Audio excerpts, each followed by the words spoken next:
مگر فوجی کو غدار بنانا اتنا آسان نہیں جتنا انتظامیہ کے حکام کو اپنے ہاتھ میں لینا آسان ہے۔ ہرمن نے کہا، انتظامیہ کے ہر حاکم میں امراء اور وزراء کی صف میں آنے کی شدید خواہش ہوتی ہے۔ ان لوگوں پر بادشاہ بننے کا خبط سوار ہے۔ مسلمانوں کی تاریخ دیکھیں، ان کے رسول صلی اللہ علیہ وآلہ وسلم کے بعد یہ لوگ خلافت پر ایک دوسرے سے لڑتے رہے۔ ان کے جرنیلوں نے نہایت دیانتداری سے اپنا کام جاری رکھا۔ وہ دوسرے ملکوں کو تحقیق کرتے رہے اور اسلامی سلطنت کو وسیع کرنے کی کوشش کرتے رہے، لیکن ان کے خلیفوں نے جہاں دیکھا کہ فلاں جرنیل ایسا مقبول ہو گیا ہے کہ اس کی فتوحات کی بدولت قوم اسے خلیفہ سے زیادہ مقام دینے لگی ہے، تو خلیفہ اور اس کے حواریوں نے اس جرنیل کو غلط احکام دے کر اسے ذلیل و رسوا کر دیا۔ خود خلیفہ کی گدی مخالفین سے محفوظ نہ رہی۔ مخالفین کی نگاہ اسلامی سلطنت کی وسعت سے ہٹ کر خلافت کے حصول پر مرکوز ہو گئی۔ جرنیل ہارتے چلے گئے۔ اس کا نتیجہ یہ ہے کہ آج ہم عرب میں بیٹھے ہیں۔ صلاح الدین ایوبی انہی جرنیلوں میں سے ہے جو سلطنت کو انہی سرحدوں تک لے جانا چاہتا ہے جہاں تک یہ پہلے جرنیلوں نے پہنچائی تھی۔ اس شخص میں خوبی یہ ہے کہ وہ انتظامیہ اور خلافت کی پرواہ نہیں کرتا۔ اس نے مصر کی خلافت کو اپنے ارادوں کے سامنے رکاوٹ بنتے دیکھا تو خلیفہ کو ہی معزول کر دیا۔ یہ دلیرانہ قدم اس نے فوجی طاقت اور اپنی فہم و فراست کے بل بوتے پر اٹھایا ہے۔ ہرمن بولتا جا رہا تھا۔ تمام حکمران اور صلیبی کمانڈر انہماک سے سن رہے تھے۔ وہ کہہ رہا تھا، صلاح الدین ایوبی اپنی قوم کی اس کمزوری کو سمجھ گیا ہے کہ غیر فوجی قیادت گدی کی خواہش مند ہے، اور یہ خواہش ایسی ہے کہ جو زن اور زر پرستی اور شراب نوشی جیسی عادتیں پیدا کرتی ہے۔ ہم نے صرف ان فوجی افسروں کو ہاتھ میں لیا ہے جو اقتدار کے خواہش مند ہیں، اسی لیے ہم زیادہ تر اثر انتظامیہ کے سربراہوں پر ڈال رہے ہیں۔ فوج کو کمزور کرنے کا طریقہ یہ ہے کہ اسے لوگوں کی نظروں میں رسوا کر دیا جائے۔ یہ کام میرا ہے جو میں کر رہا ہوں۔ آپ شاید میری تائید نہ کریں، لیکن میں آپ کو بتا دینا چاہتا ہوں کہ آپ صلاح الدین ایوبی کو میدان جنگ میں آسانی سے شکست نہیں دے سکتے۔ وہ صرف لڑنے کے لیے نہیں لڑتا، اس کے عزم کی بنیاد ایک ایسے منصوبے پر ہے جسے اس کی ساری فوج سمجھتی ہے۔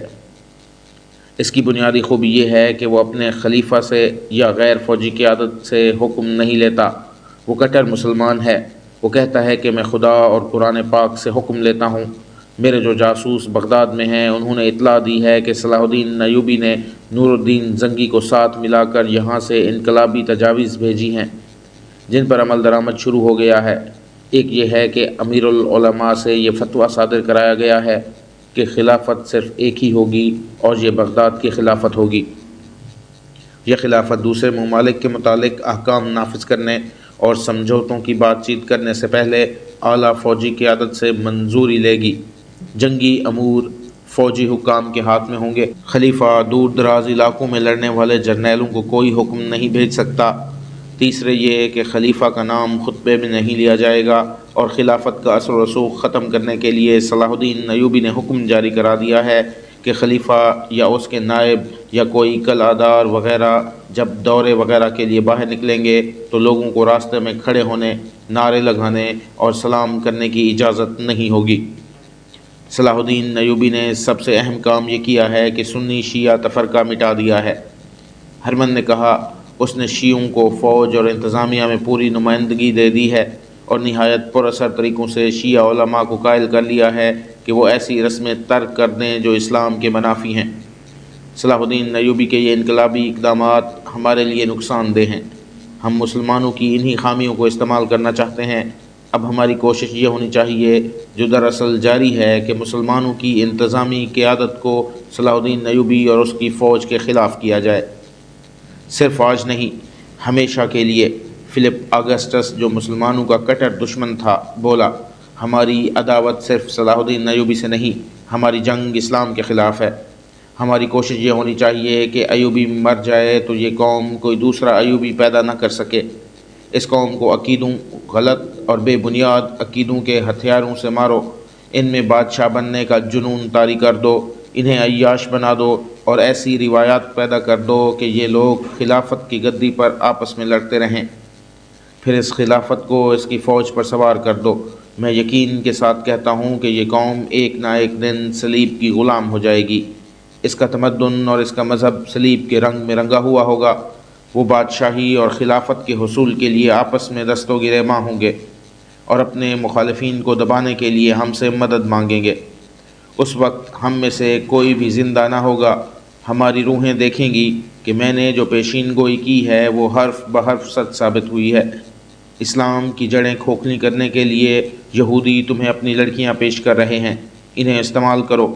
یہودیوں کو صرف اس لیے اپنا دشمن سمجھو کہ وہ یروشلم کو اپنا مقدس شہر اور فلسطین کو اپنا گھر سمجھتے ہیں۔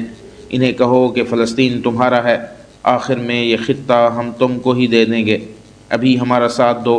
لیکن یہ احتیاط ضرور کرنا کہ یہودی بہت چالاک قوم ہے، اسے جب تمہاری طرف سے خطرہ نظر آیا تو تمہارے ہی خلاف ہو جائے گی۔ اس کی دولت اور اس کی لڑکیاں استعمال کرو اور اس کے عوض انہیں فلسطین پیش کرو۔ قلعہ شوبک اور قلعہ کرک سے پہلے اور قلعہ کرک سے بہت دور ایک ایسا وسیع خطہ تھا جو مٹی، ریت اور سلوں کی پہاڑیوں اور اونچی نیچی چٹانوں میں گھرا ہوا تھا۔ یہ خطہ کم و بیش 1.5 میل وسیع اور چوڑا تھا۔ اس میں بہت سا علاقہ ریتلا میدانی تھا اور اس میں کھڈ بھی تھے اور کم اونچی ٹیکریاں بھی تھیں۔ جب صلیبی حکمران اور کمانڈر اسلام کی بے خونی کے منصوبے بنا رہے تھے اور نہایت پرکشش اور خطرناک طریقے وضع کر رہے تھے، صحرا کا یہ خطہ میدان جنگ بنا ہوا تھا۔ ہزاروں پیادہ، عسکری، گھوڑ سوار اور شتر سوار بھاگ دوڑ رہے تھے۔ تلواریں اور برچھیوں کی انیاں چمک رہی تھیں۔ گھوڑوں اور اونٹوں کی دوڑ سے گرد گہرے بادلوں کی طرح آسمان کی طرف اٹھ رہی تھی۔ اس گرد میں برچھیاں بھی اڑ رہی تھیں، تیر بھی۔ پیادہ سپاہی گھوڑوں سے آگے نکل جانے کی رفتار سے دوڑنے کی کوشش کر رہے تھے۔ ایک پہاڑی کے دامن میں آگ کے شعلے اڑتے اور پہاڑی سے ٹکرا کر بھڑکتے اور بجھ جاتے تھے۔ شور و غل آسمان کو ہلا رہا تھا۔ صلاح الدین ایوبی گھوڑے پر سوار ایک بلند چٹان پر کھڑا یہ نظارہ انہماک سے دیکھ رہا تھا۔ وہ بہت دیر سے اس میدان کے ارد گرد کی چٹانوں پر گھوم رہا تھا۔ اس کے ساتھ اس کے 2 نائب تھے۔ میں آپ کو یقین دلا سکتا ہوں کہ جس رفتار سے سکھلائی ہو رہی ہے، نئے سپاہی چند دنوں میں تجربہ کار ہو جائیں گے۔ ایک نائب نے کہا، آپ نے جن سواروں کو وہ اتنا چوڑا کھڈ پھلانگتے ہوئے دیکھا تھا، وہ سب کرک سے آئے ہوئے سوار ہیں۔ میں انہیں اناڑی سمجھتا تھا۔ تیر اندازوں کا معیار بھی اچھا ہو رہا ہے۔ میدان جنگ کا یہ منظر دراصل ٹریننگ تھی جس کے متعلق صلاح الدین ایوبی نے بڑے سخت احکام جاری کیے تھے۔ ارد گرد سے بہت سے جوان فوج میں بھرتی کیے گئے تھے اور کرک سے بھی بہت سے مسلمان چوری چھپے نکل آئے تھے۔ یہ سلطان ایوبی کے جاسوسوں کا کمال تھا کہ کرک سے بھی جوان حاصل کر لیے تھے۔ شوبک کے وہ مسلمان جنہوں نے صلیبیوں کا ظلم و تشدد برداشت کیا تھا، جوش و خروش سے صلاح الدین ایوبی کی فوج میں شامل ہوئے تھے۔ ان کی ٹریننگ کا انتظام وہیں کر دیا گیا تھا۔ سلطان صلاح الدین ایوبی اس میں ذاتی دلچسپی لے رہا تھا۔ اسے اس کے نائب یقین دلا رہے تھے کہ وہ نئی بھرتی کو تھوڑے ہی عرصے میں پختہ کار بنا دیں گے۔ سپاہی صرف ہتھیاروں کے استعمال اور جسمانی پھرتی سے تجربہ کار نہیں بن سکتا۔ سلطان ایوبی نے کہا، عقل اور جذبے کا استعمال ضروری ہے۔ مجھے ایسی فوج کی ضرورت نہیں جو اندھا دھند دشمن پر چڑھ دوڑے اور صرف ہلاک کرے۔ مجھے ایسی فوج چاہیے جسے معلوم ہو کہ اس کا دشمن کون ہے اور اس کے عزائم کیا ہیں۔ میری فوج کو علم ہونا چاہیے کہ یہ خدا کی فوج ہے اور خدا کی راہ میں لڑ رہی ہے۔ جوش و خروش جو میں دیکھ رہا ہوں بہت ضروری ہے، مگر مقصد واضح نہ ہو، اپنی حیثیت واضح نہ ہو تو یہ جوش جلدی ٹھنڈا پڑ جاتا ہے۔ انہیں بتاؤ اور ذہن نشین کراؤ ہم فلسطین کیوں لینا چاہتے ہیں۔ انہیں بتاؤ کہ غداری کتنا بڑا جرم ہے۔ انہیں سمجھاؤ کہ تم صرف فلسطین کے لیے نہیں بلکہ اسلام تحفظ اور فروغ کے لیے لڑ رہے ہو، اور تم آنے والی نسلوں کے وقار کے لیے لڑ رہے ہو۔ عملی سکھلائی کے بعد انہیں وعظ دو اور ان پر ان کی قومی عظمت واضح کرو۔ ہر شام انہیں وعظ دیے جاتے ہیں۔ سالار اعظم، ایک نائب نے کہا، ہم انہیں صرف درندے اور وحشی نہیں بنا رہے، اور یہ خیال رکھو کہ ان کے دلوں میں قوم کی وہ بیٹیاں نقش کر دو جو کفار کے ہاتھوں اغوا اور بے آبرو ہوئی ہیں اور ہو رہی ہیں۔ سلطان ایوبی نے کہا، انہیں قرآن پاک کے وہ ورق یاد دلاتے رہنا جنہیں صلیبیوں نے پاؤں تلے مسلا تھا اور انہیں وہ مسجدیں یاد دلاتے رہنا جن میں کفار نے گھوڑے اور مویشی باندھے تھے اور باندھ رہے ہیں۔ بیٹی کی عزت اور مسجد کا احترام مسلمان کی عظمت کے نشان ہوتے ہیں۔ انہیں بتاؤ کہ جس روز تم عصمت اور مسجد کو ذہن سے اتار دو گے اس روز تم اپنے لیے اس دنیا کو جہنم بنا لو گے، اور آخرت میں جو عذاب ہے اس کا تم تصور بھی نہیں کر سکتے۔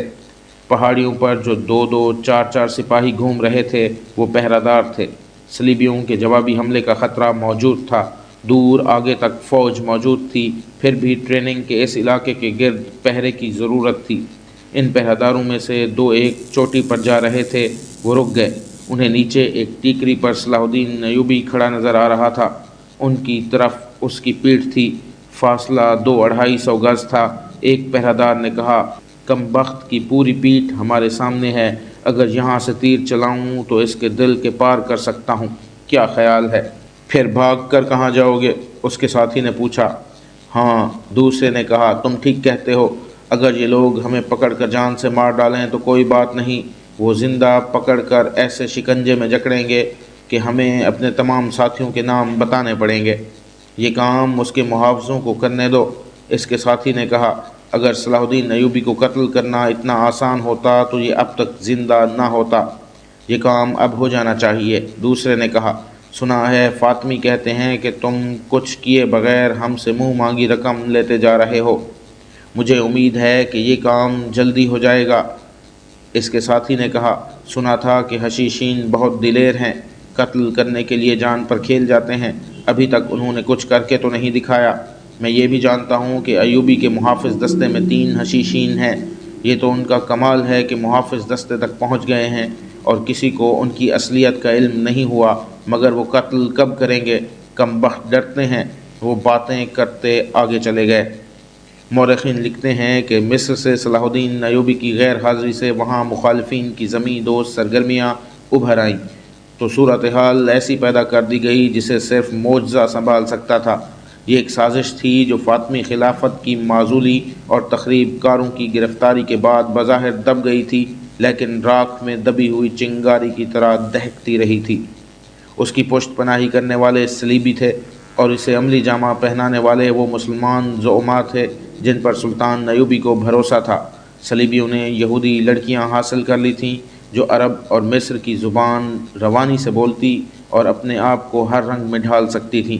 مصر کی انتظامیہ کے متعدد حکام اقتدار میں حصے کے یا کلی طور پر خود مختاری کی خواہش مند تھے۔ ان میں قومی وقار اور جذبہ ختم ہو چکا تھا۔ وہ ہر منہ کے بادشاہ تھے۔ ان لوگوں کو اعلی کار بنانے والوں میں فاطمیوں نے دانش مندی کا ثبوت دیا اور انہوں نے حسن بن صباح کے حشیشین کی خدمات بھی حاصل کر لی۔ اس وقت کے وقائع نگاروں نے، جن میں اسد الاسدی، ابن الاسیر، ابی الزر اور ابن الجوزی خاص طور پر قابل ذکر ہیں، لکھتے ہیں کہ صلیبیوں نے سوڈانیوں کو مدد دے کر انہیں مصر پر حملے کے لیے تیار کر لیا تھا۔ مصر میں جو تھوڑی سی فوج تھی وہ بغاوت کے لیے تیار کر دی گئی تھی۔ صلاح الدین ایوبی کے حامی سخت پریشان تھے کہ وہ قبل از وقت نہ پہنچا تو مصر ہاتھ سے نکل جائے گا۔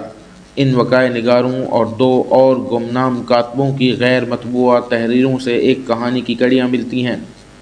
ان میں قاہرہ کے محکمہ مالیات کے ایک بڑے ناظم خضر الحیات کا ذکر ملتا ہے، وہ خزانے کا بھی ذمہ دار تھا۔